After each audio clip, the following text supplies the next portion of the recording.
Right, okay, we are live. Just waiting to see if anyone joins me.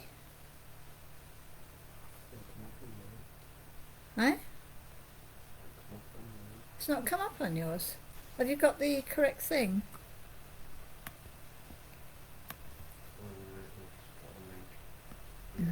Okay. Right, we're just waiting to see if anybody joins us for a few minutes, and then I shall start jabbering on.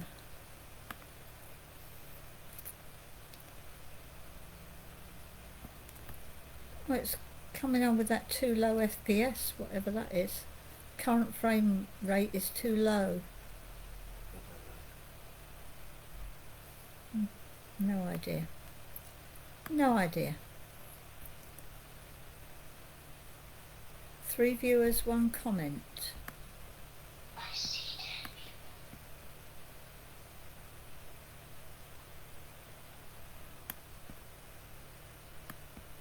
No, can't see a comment anywhere. Oh, good evening, Scott.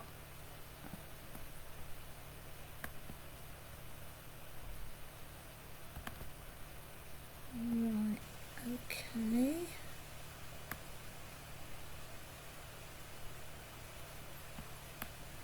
Okay, well, I'm gonna start talking, and we'll see if anybody else joins us. Says there's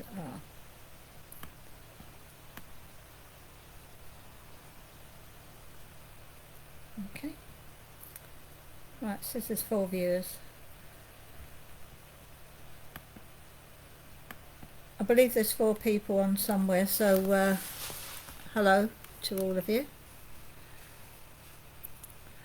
Right, the first thing I'm going to talk about is a bit about the background in remote viewing. During the Cold War, the Russians were...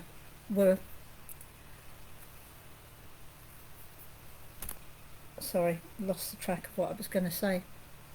During the Cold War, the Russians were believed to have spent about 60 million rubles on psychotronics, which they were really looking into to try to use psychics to help with spying from a distance.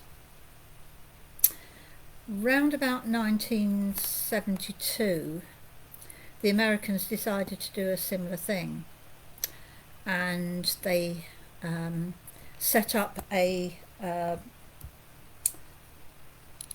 research station in Stanford University, and began to start to experiment with remote viewing. What happened was that they used to have a psychic and a control, and the control would take notes of everything that went on and what the psychic said. So this went on for about 6 years until 1978. Sorry. They even had some quite famous people working with them, and I believe actually that Uri Geller was involved at one stage. But the experiment, which was called the Stargate Project, by the way, wasn't as successful as they'd hoped, because although they'd been led to believe that the Russians had a lot of success, whether they did or not we don't know, but the American success was not particularly good. So in 1978 the funding was withdrawn, and it was all handed over to the hold on a moment and I shall remember, Defence Intelligence Agency, and they took over the project and did some research into it until about 1995, when they decided to shelve it because it didn't seem to be viable to carry on doing it. The thing is, remote viewing is a very strange thing because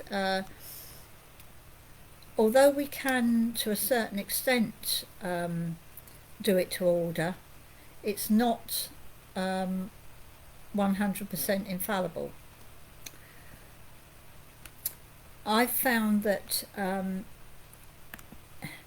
it just happens with me when when I least expect it. I might be doing a mediumship demonstration and it just starts to flow. And it's it's a peculiar thing because you never know what sort of things that come through. Very often I might appear to go back into the past and pick up on people's homes or their parents' homes from many years ago and just start describing things that were in that house, bits of furniture, where things were kept. Sometimes it will be a present day thing, having a look at some of the things that people have been handed down from family members and have been kept sort of intact in a drawer or a cupboard, and be able to relate what they have belonging to this person, even sometimes to great detail, being able to describe the item in great, in such detail that it couldn't be mistaken as being anything else. Also, it can be quite useful because often if people lose things, it's quite possible to be able to track down where those items are. But again, as I said, it's not 100% infallible. Very often, you get as near as, but maybe not 100% accuracy. One thing that happened to me several years ago was a lady wrote to me and asked me if I could find two items. One was a bracelet, one was a pair of slippers. And I said to her that she'd left the slippers under the hotel bed when she was staying there. The bracelet, I told her, was in a drawer. I described the piece of furniture and said that it was wrapped in tissue in the back of the drawer. And she wrote back to me and said she found the bracelet, she said, in the particular item of furniture that I said it was in, and in the drawer, the particular drawer. But it wasn't wrapped in a piece of tissue paper. The tissue paper was actually on top of the chest of drawers, so she didn't think I got it exactly right. But, as I said, I think it was as near as. But, very often, as I said, it can be used to help people. I have had people in the past have asked me to find lost animals, things like that, so it can be useful. It's a very difficult thing because it's very, very hard to actually teach people how to do remote viewing, as in when I'm teaching students how to develop their abilities. It's very hard to teach somebody how to connect to remote viewing. Main reason being that I have no idea myself how I do it. It just happened to me quite out of the blue. I was the first time I was aware that I could do it was back in I think about 1980 something. I was doing a psychic fair, and if I remember rightly it was Highgate, and it wasn't particularly busy that night. In fact, it was pretty dire, and I had suggested that perhaps we went down to the cemetery, there might be more life there. But this lad came up to me and said, oh, well, if you're so good, he said, tell me something about myself.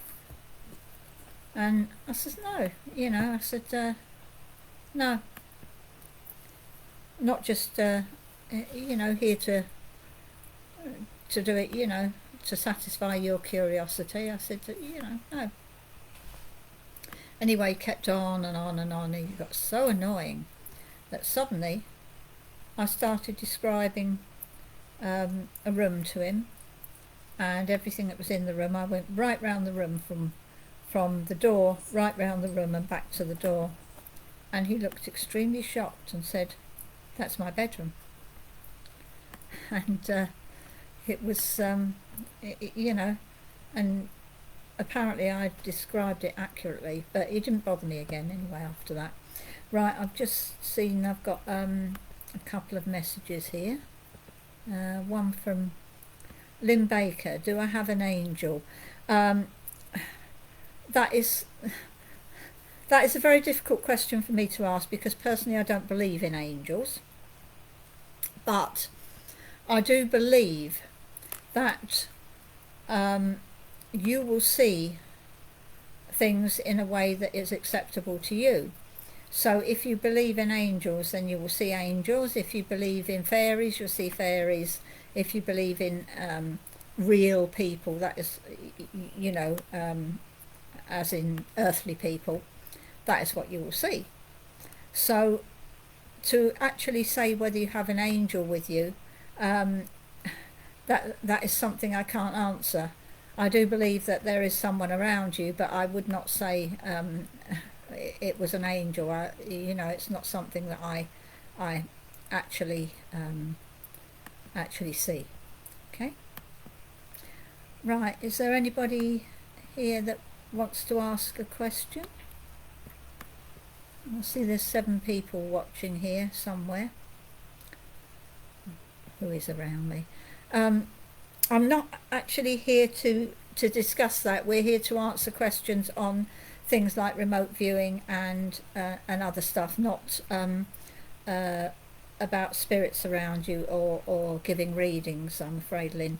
That is something that probably will be discussed in a later live, but not in these ones at the moment, okay?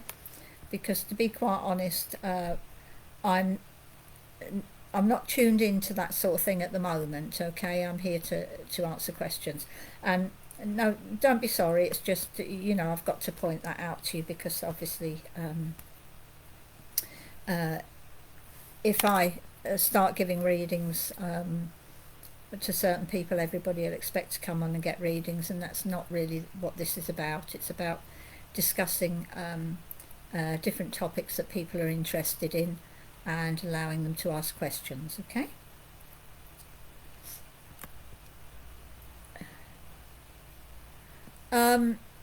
Scott is saying, feeling a physical sensation of another person at a distance. Yes, that could be possible, and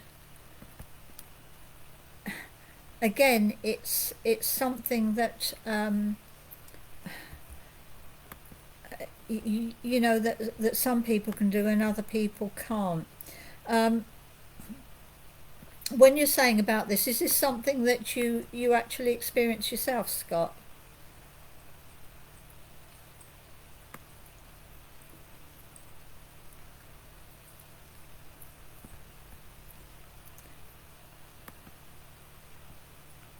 How common is that? Okay.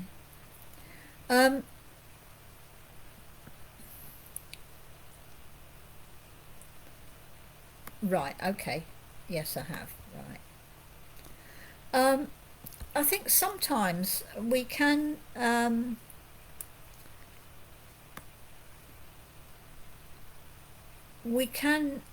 get the feeling that that there is someone there watching us, or trying to communicate with us from a distance, because often our minds do project to other places, and they can project over a great deal of miles. So yes, it is very possible, and I would say that it's not majorly common, but I would say that there are quite a few people around that can possibly do that, and you obviously being one of them, Scott. Richard is asking, hello Richard, what gifts, components, senses would you say plays part to enable you to remote view? It is about projecting your mind to another place or another time, not so much projecting your actual astral body or anything like that. It's about projecting your mind. So obviously it's parts of your mind that that are extra sensitive to being able to do that. Senses, I guess you actually do see things, but I wouldn't say that you use the sense of sight. It would be more to do with how your mind perceives things and what your mind actually sees, rather than your senses. Okay, very often you can get snippets of conversations and things like that. So I think, you know, it's not so much the actual senses that are working, it is more to do with how the mind perceives what is going on.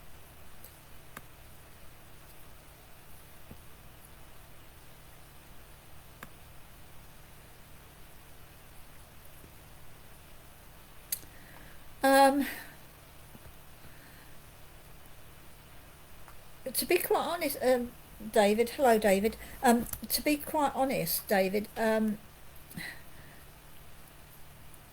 be, you know, I don't do anything in particular to do it, and I mean, I think, in all honesty, I think we happen to have fluoride in our water, and we have fluoride in toothpaste, and goodness knows what else. So I don't particularly avoid it, you know, not intentionally so anyway.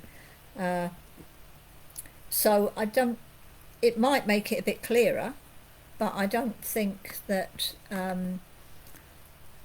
you know, that it actually is particularly affects me in that way.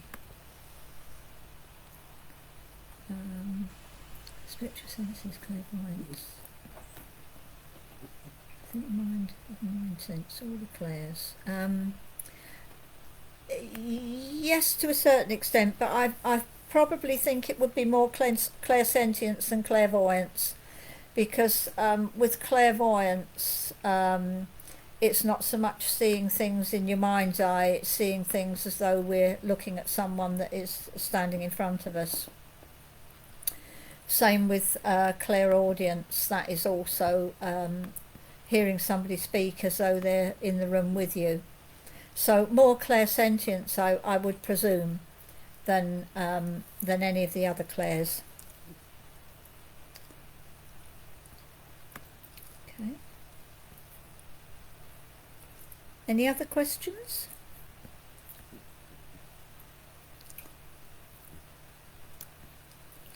Right, okay.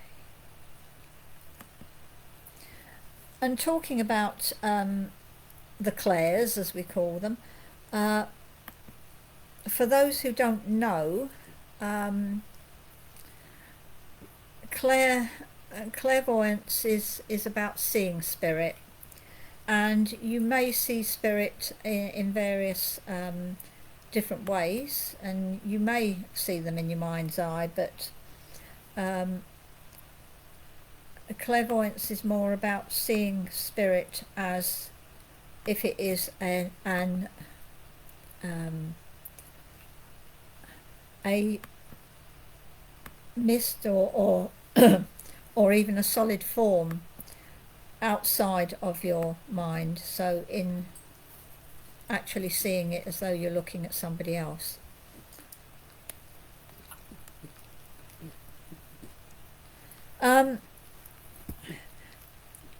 David, a lot of people believe that meditation helps. A lot of people believe that mantras help and things like that. I think it is about getting your mind to be in a receptive state. So whatever makes you feel that that would happen to you, whatever you are comfortable with and whatever you think helps you to raise your vibrations, then that would be useful.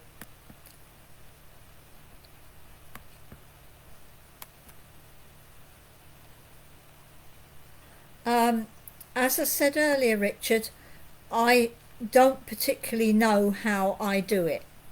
It's just something that just happened to me, and it just has been part and parcel of my life ever since. I do believe that you can start by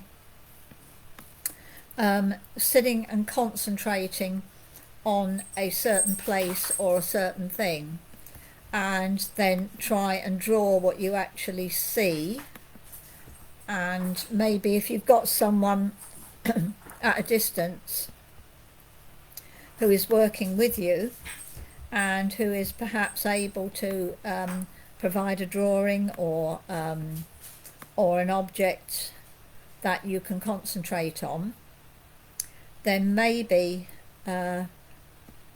you will be able to pick up on that if you concentrate hard enough.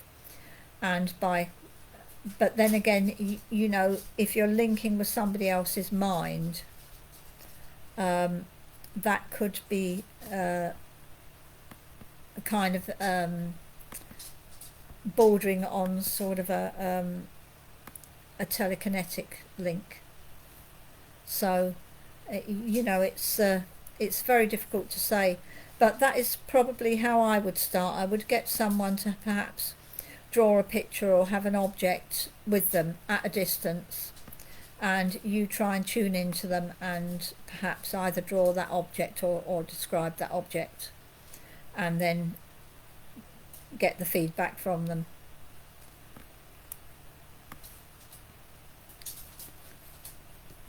Okay, any more questions?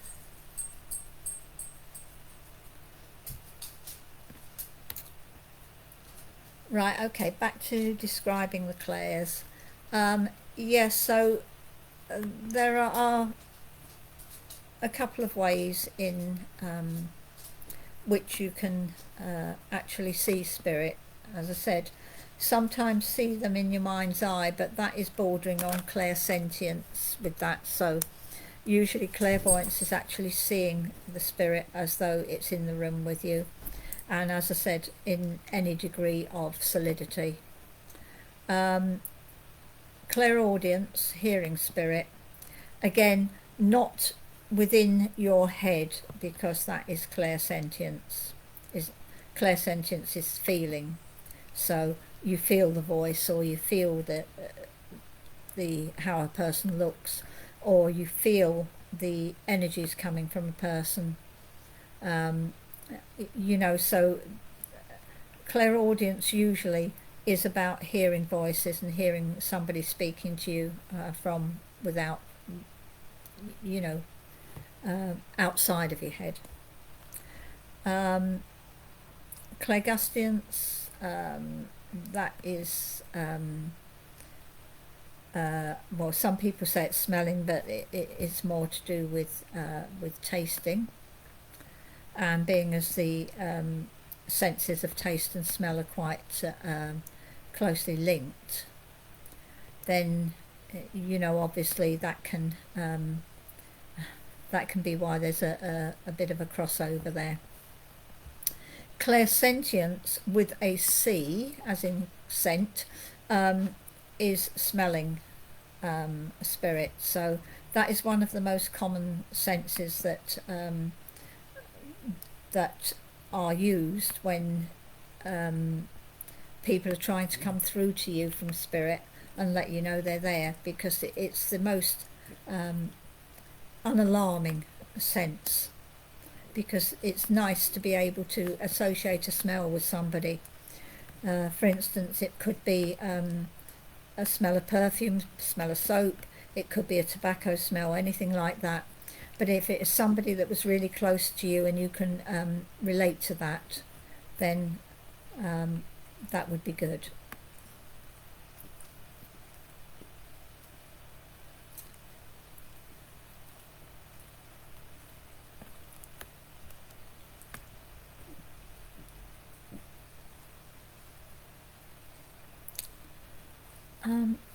Right, Joan is asking, hi Joan, hope you're okay.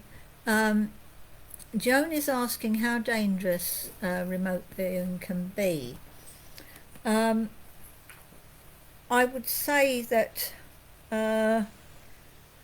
probably not as dangerous as trance, because you know, you are fully awake, you are fully conscious when you're doing it. So the thing is, you can stop it at any time if you felt that there was something that wasn't right, or you weren't feeling comfortable with. So I would say it's a lot less dangerous than being in a trance state, because in a trance state the problem is you're not always aware, especially with deep trance, of what is going on around you. So therefore, you know, you're quite vulnerable. But I would say probably it's relatively safe as long as you are careful with it.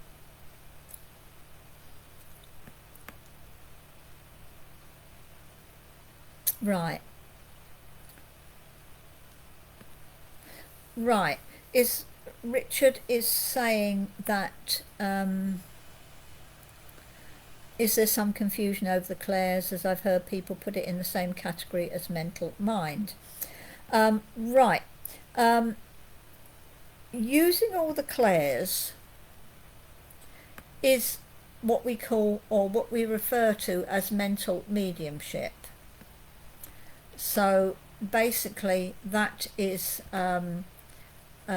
about using all your senses, including your mind, to communicate with spirit. So that is classed as mental mediumship. And then we also have trance mediumship, and we also have physical mediumship, which are obviously deeper states of consciousness than mental mediumship. The mediumship that most people perform when they are actually giving spiritual readings to people or doing spiritual demonstrations is mental mediumship. Hope that clears that up, Richard.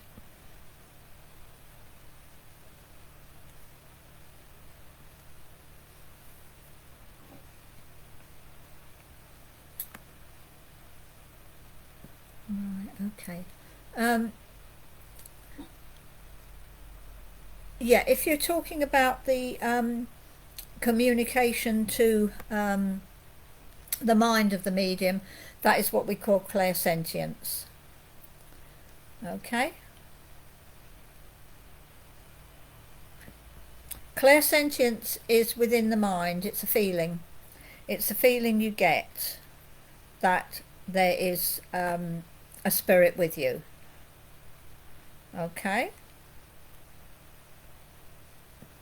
But the other clairs, as I said, there are two ways of experiencing them.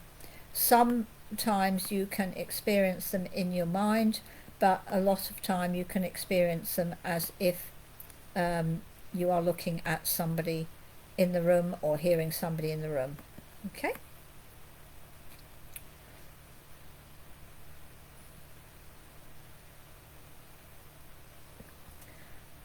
But as I said, clairsentience is within the mind or the body. It is a feeling you get, so that would be more to do with the mind.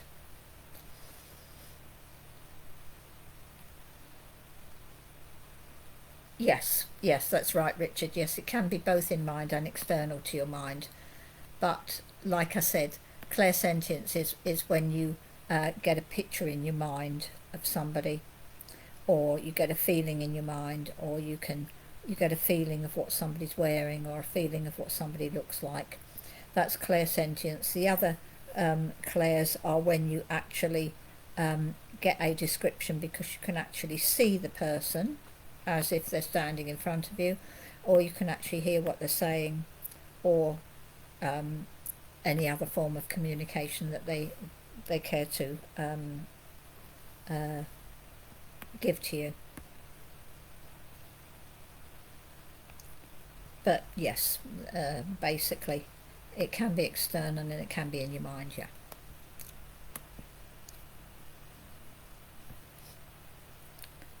Any other questions?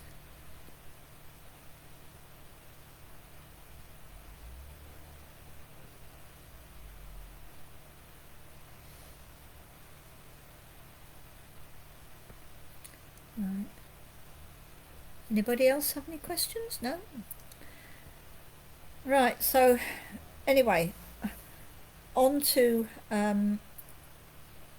trance mediumship basically. The things behind trance mediumship. There's varying degrees of trance. There is light trance, which is when the medium is aware of what is being said or aware of what is going on. That can sometimes be channeling higher beings, or it can be channeling regular people or guides. But most of the time, the medium is aware of what is going on. Deep trance is when the medium goes into a very, very deep state, or hypnotic state, shall we say, and is unaware of what is coming through, what is speaking through them. This is why we normally have an earthly control sat with us when we do trance mediumship, because if we get into that sort of state, then we need to be able to have someone who can take control of it if anything's going on in the room and that you need to be aware of, or if there's any dangerous situations you might be in, as in somebody is freaking out and may touch you or bring you back too suddenly, which can put the medium in a state of shock, so that they can call you back to be able to sort out any situations that arise.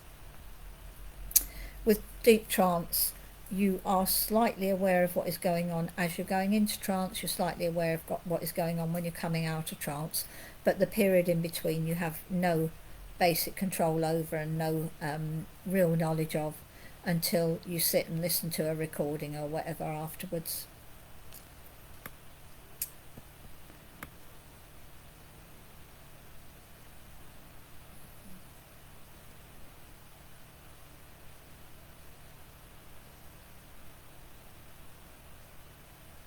Okay.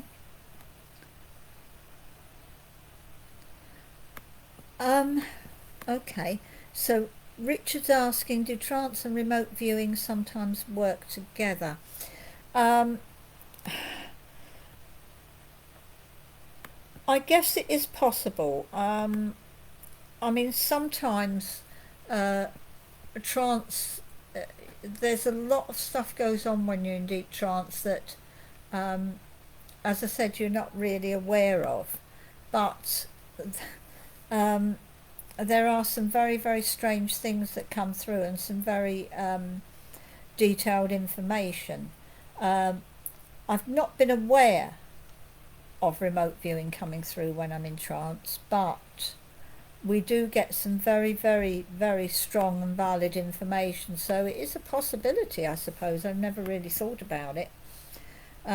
We have had people come through in trance who have been able to give us some very, very detailed information that we have been able to check and find out that it is actually right, even though we might have had to dig deep to find that information out, sometimes going back years in the archives, in the newspapers or in the library, to find out what has gone on. So it is a possibility, but I'm not that I've been aware of. But then, like I said, I don't know really what's going on in trance until I've actually come back and listened to the recordings afterwards. Hi Denise, long time no speak, sweetheart. Remote viewing, is it similar to astral travel? Slightly. Astral travel is when your astral body leaves your actual body and goes travelling to a different place. But remote viewing is just projecting your mind. It's not actually projecting your astral body, it is projecting your mind. So although there is a slight similarity, it's not the same. It's more to do with projecting the mind rather than projecting the astral body. Hope that answers your question. Okay. Anybody else with a question? Okay, so while I'm waiting for anybody else to ask a question, we'll touch briefly on you're welcome, Denise. We'll touch briefly on physical mediumship and how that works. Physical mediumship, as we briefly discussed, briefly discussed trance and transfiguration last week. Physical mediumship can consist of deep trance, transfiguration,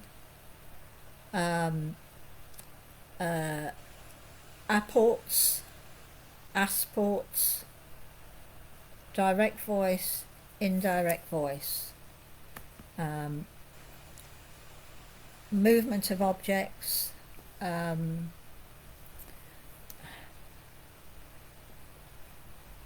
ectoplasm, and various other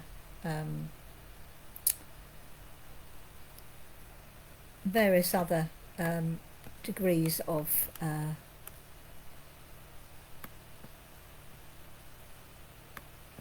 deep mediumship. What happens physically within the body?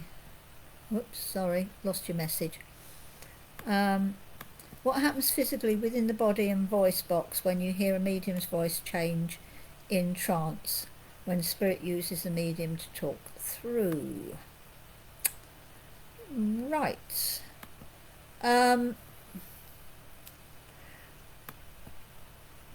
Right, being as a spirit is using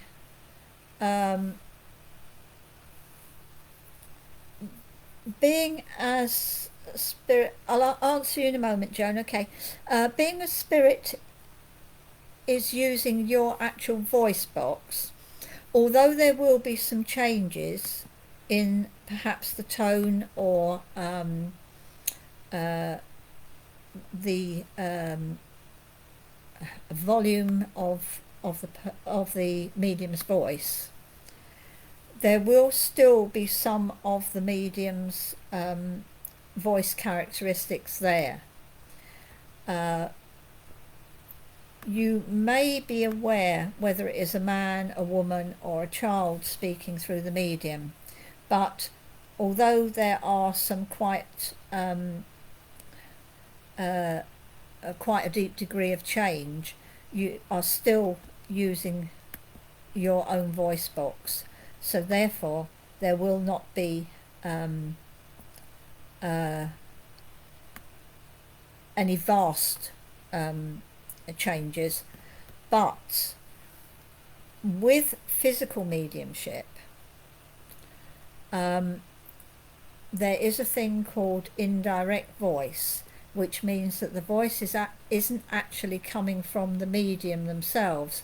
It is coming from somewhere else in the room, which then does sometimes alter the tone, etc., because obviously it's not using the medium's voice box.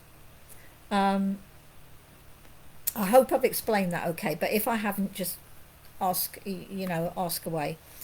Joan, have you ever experienced on waking up seeing writing symbols on the ceiling?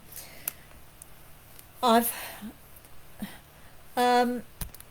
often seen a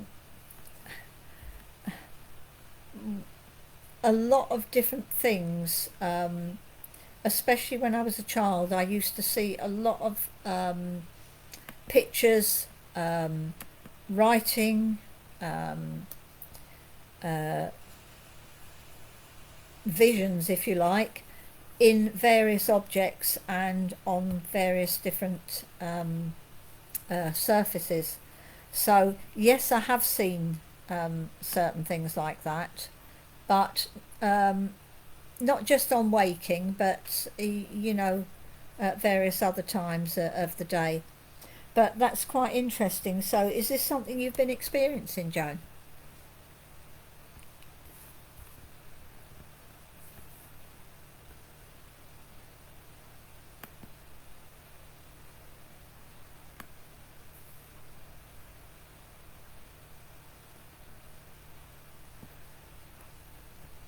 Right, okay. Um,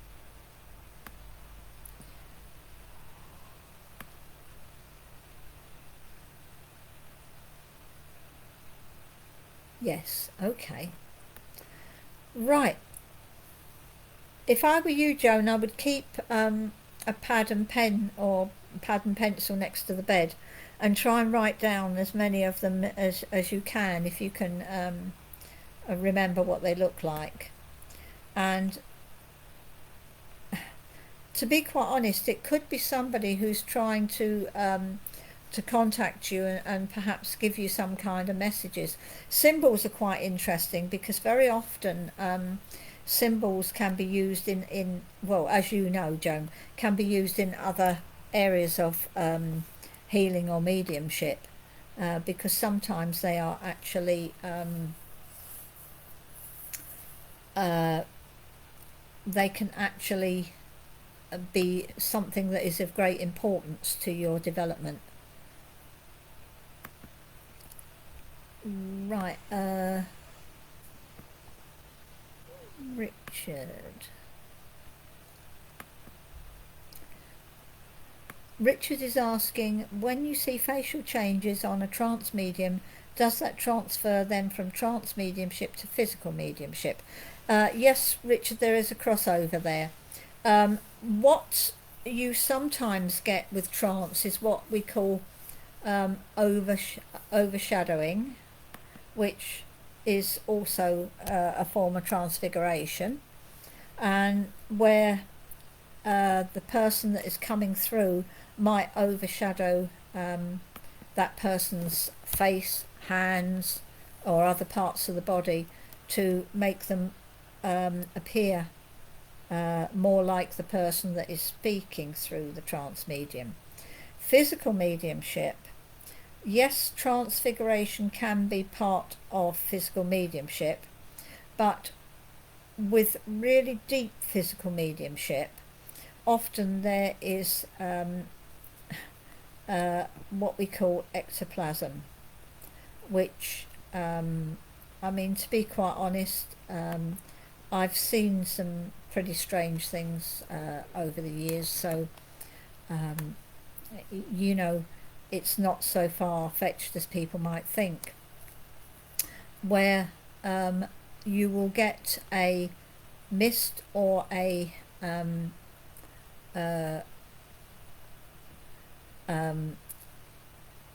a substance that is emitted from the orifices of the body, that will overshadow the medium and make them look exactly like somebody else.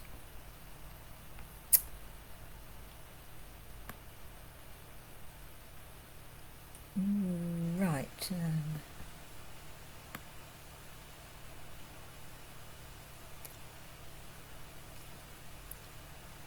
Have you ever been in the middle of a poltergeist experience? Hope spelling's right. And if you have, what did you do? Okay. Uh, right, and thank you for that, and hello. Um, we did have a. I have had experiences of it because we have had. Uh, Years ago, I was a member of a particularly uh, a scientifically based group in Kensington who would go out and um, uh, investigate reports of poltergeist activity. And you know, there would be sometimes some very strange happenings which were all documented and were kind of sort of like, I wouldn't have said you know, particularly that you could prove them one way or the other, although some of them were things that did seem to be impossible to be fabricated. Um, the only time that I have been in a very strange situation where it was completely out of my control was when we were at the Hellfire Caves in West Wickham, and I mean, a lot of people witnessed some very, very strange activity, and most of it centering around me. So at that particular time, I didn't get a chance to do much about it at all because it was a little bit out of my control at the time. But I had to sit down and really think about it afterwards and think that I shouldn't really have put myself in that position. And also, it's, you know, it's a warning to be more careful in the future, because sometimes there are things there that are out of our control and we can't do anything about once they start to happen. You just have to see it through. So I would say if you are in a situation like that, Anne, then I would say if it feels safe to document it, do so. But if it doesn't feel safe, then I would say to you, leave the area as soon as possible, especially if you feel like something is about to take you over, or you feel as though you are stuck in a situation that is out of control. What do you do when doing a spirit rescue, and can remote viewing be involved to try and locate a spirit person within a building or place that is needing assistance or rescue? Or do you not believe in rescue? Well, I personally don't really believe that a spirit necessarily needs rescuing. I think sometimes a spirit needs to be recognised and needs to be acknowledged, because very often when a spirit is in a building, it is there for a reason, sometimes not a bad reason either, because often if people have been happy in a particular place, then why wouldn't they want to hang around, you know? And because I believe that we're all energy, you know, my belief is that because we're energy, we can move through time, space and matter, so therefore we can't really be stuck in a place. But a lot of people do believe in that, and they do believe in spirit rescue. I would say that remote viewing wouldn't be used in this case it would be more to do with tuning yourself into the vibrations of the spirit, same as you would if a spirit was coming through to you to give you messages, and finding out why that particular spirit is there, and the reason for them hanging about, which in my experience is usually enough to make them decide whether they want to move on, or if there's some particular reason why they are hanging about that needs to be resolved, which, you know, it's difficult without knowing the actual situation, that why the spirit's there, as to know what to do about it. I mean, as in cases of murder victims, obviously there could be a slight problem with, you know, especially an unsolved murder, and until that murder is solved, then it may mean that the spirit is going to hang on until they find some kind of solution, which might possibly be never. But if, you know, I don't particularly believe in rescuing spirits from this sort of thing, but like I said, a lot of people do, and I don't knock their beliefs. It's this is entirely my take on it, and anybody else, you know, their belief is their belief, and they're entitled to those beliefs, and they're entitled to feel that my beliefs are wrong. But, you know, as I said, we're all different. Okay, any other questions? I think we've got about 9 minutes left.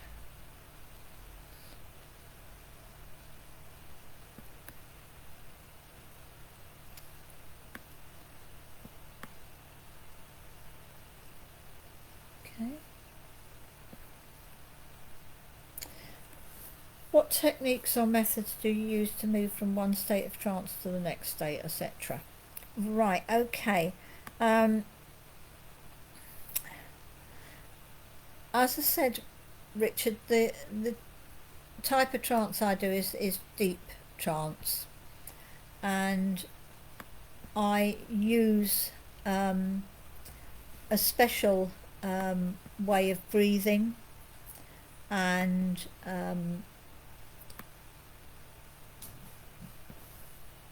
elevating my consciousness to a higher state at the same time, while exercising deep breathing.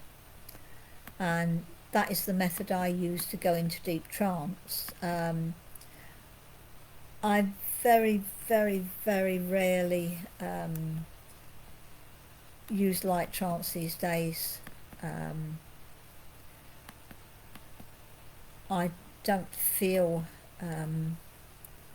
a particular need for it, but you know, some people do, and some people gain very good information from a state of light trance, but it's not something that I mean, if I was to go into any form of trance, it would be an automatic to go very deep. So you know, I don't use trance unless I'm intending to work with it, and solely work with it, which I don't usually do, which I don't do for one-to-one readings, and I very rarely do in public these days, although sometimes I might make an exception.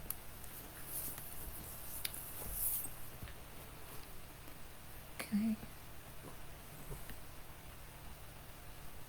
Any other questions? We have about 6 minutes left.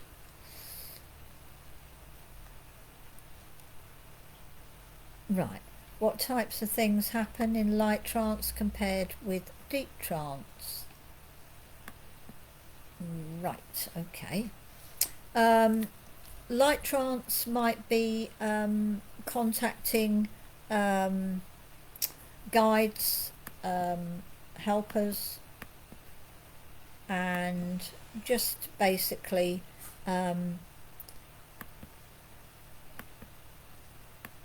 bringing through information for people,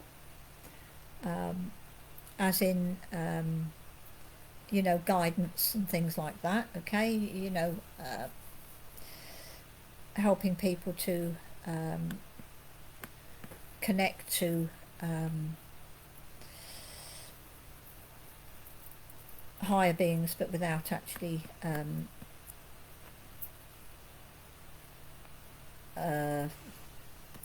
without actually raising the consciousness too high. Okay, so it's sometimes used for, in light trance is sometimes used for guidance from spirit. Okay, deep trance is used for communication with spirits that need to get something across to you, maybe something good, maybe something bad, and also to glean information that you might not otherwise get through light trance. Anne wants to know, if you're in deep trance, how do you come back? I tend to come back automatically, but I do have an earthly control with me when I'm in deep trance, just in case there are any problems. And then what they would do is they would just very gently call my name and get me to come back. But like I said, I normally come back. I normally set myself a time limit. I might say I'm going to be in trance for half an hour, and I usually come back after that time, more or less on the dot. But like I said, you never sit in any form of trance, especially if you are have a tendency to go into deep trance without an earthly control, because it's just not wise. It's just not worth it. Any more questions?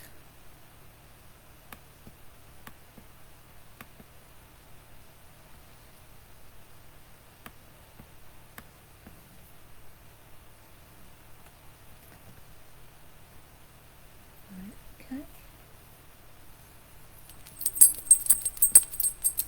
Okay. Thank you for answering to my many questions. It's always good to hear the views and thoughts from other people, and always learn something new from other mediums. Yep, well, we all have our different methods, Richard, so, you know, it's, as I said, I never expect anybody to take mine as being the only way that things should be done, or, you know, or condemn other people's methods, because I think we all learn from each other.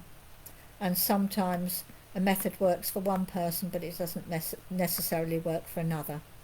So, been very nice talking to you all tonight, and thank you very much for taking part, and hope to see you all again soon.